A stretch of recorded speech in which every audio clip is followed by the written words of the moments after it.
Good morning, student. Today, before start the chapter, I would like to tell you about the changes which are going on in our syllabus of class 11th and 12th.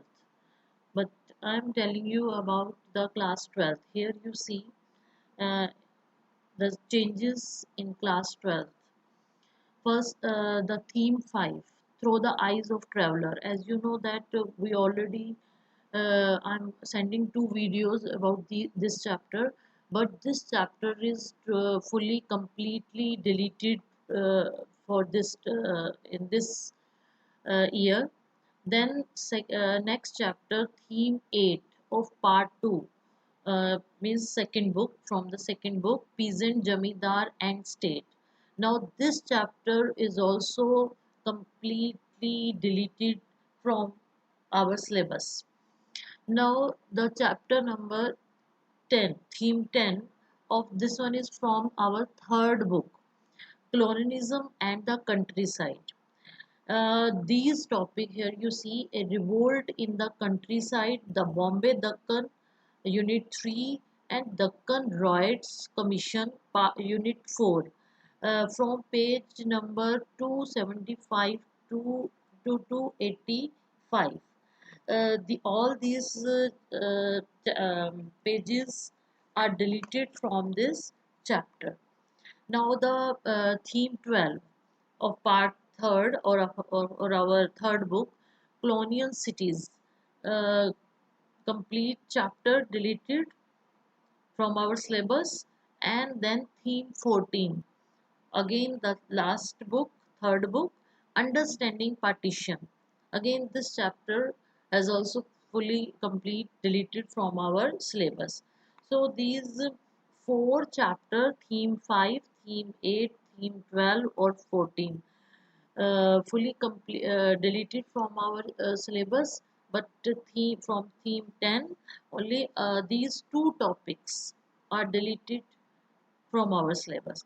So in this time, in this year, we have 11 and half chapter out of 50. Okay. So as you know that our fifth chapter, I'm already sending you two videos of this, two, three videos of theme 5. So this chapter is fully deleted.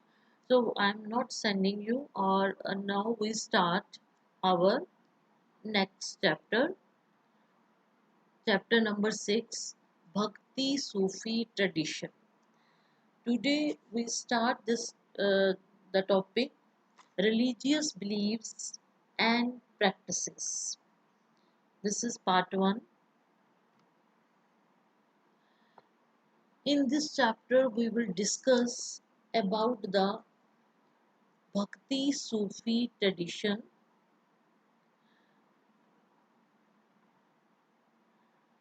the changes in religious beliefs and the devotional text in of the from 8th to 18th century.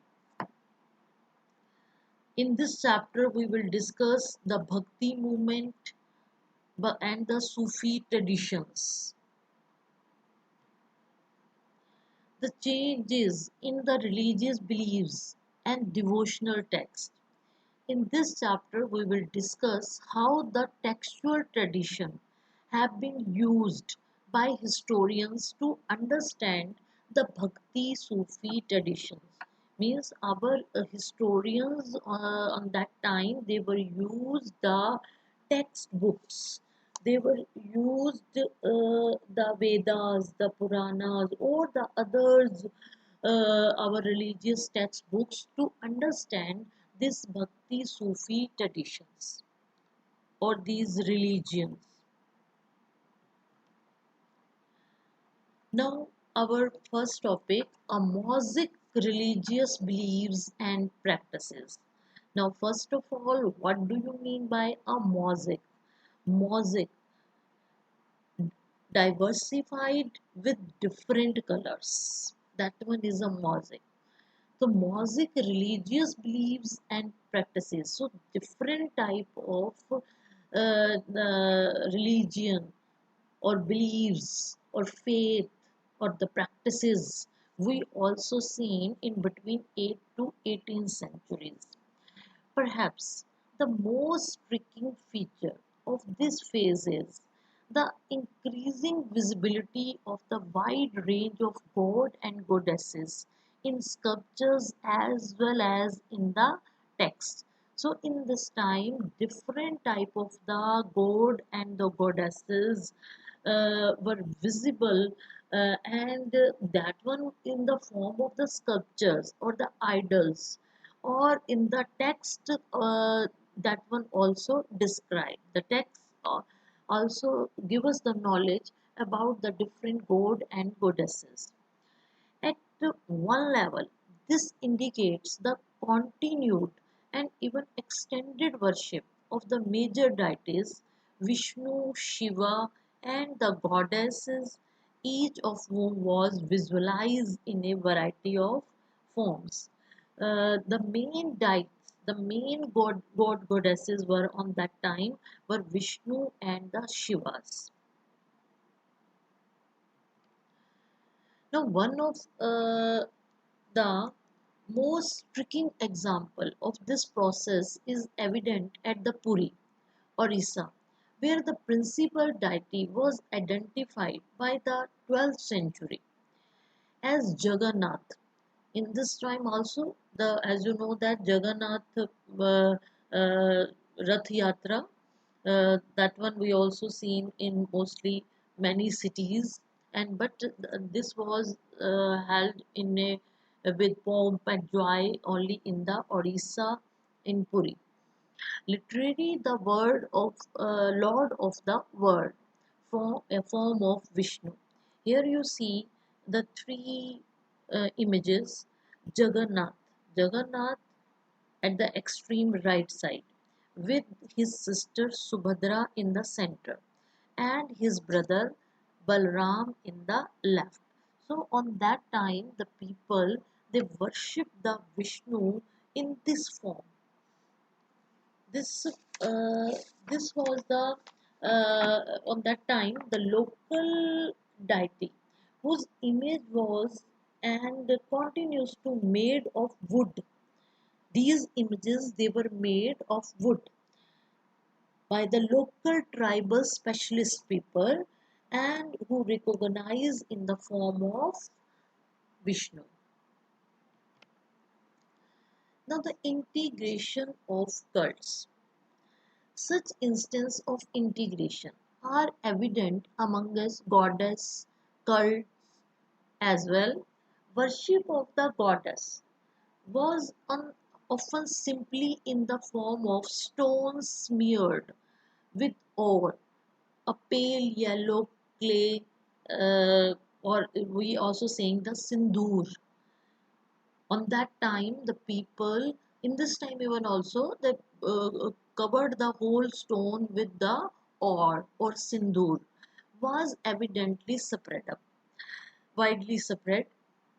That one they worship that stone in the form of the goddess. The local deities were often incorporated within the Puranic framework by providing them within an identity as a wife of the principal male deities. Sometimes they were equated with Lakshmi, that smear oak stone they worship as the wife of the male deities or god. They were also worshipped like as a Lakshmi, the wife of Vishnu. In other instance with the Parvati, the wife of Shiva.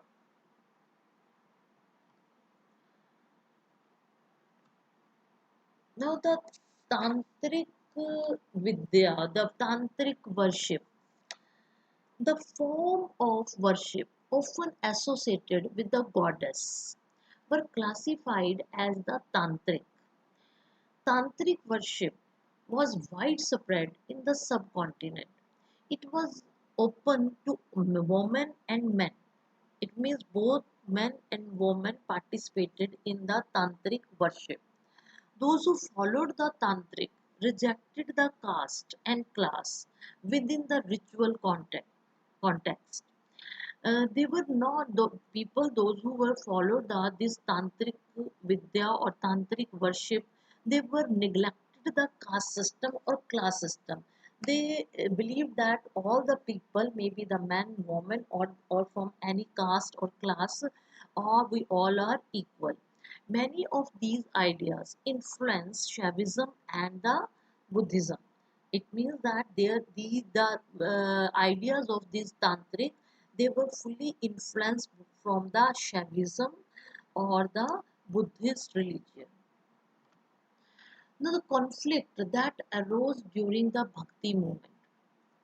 There were conflict between those who followed the Vedic tradition and those who practiced the tantric way of worship deities.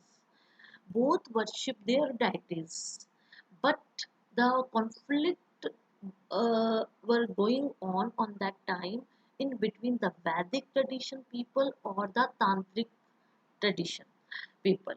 Those who valued Vedic tradition often condemned the practices that went beyond the performance of sacrifices and chanting of mantras.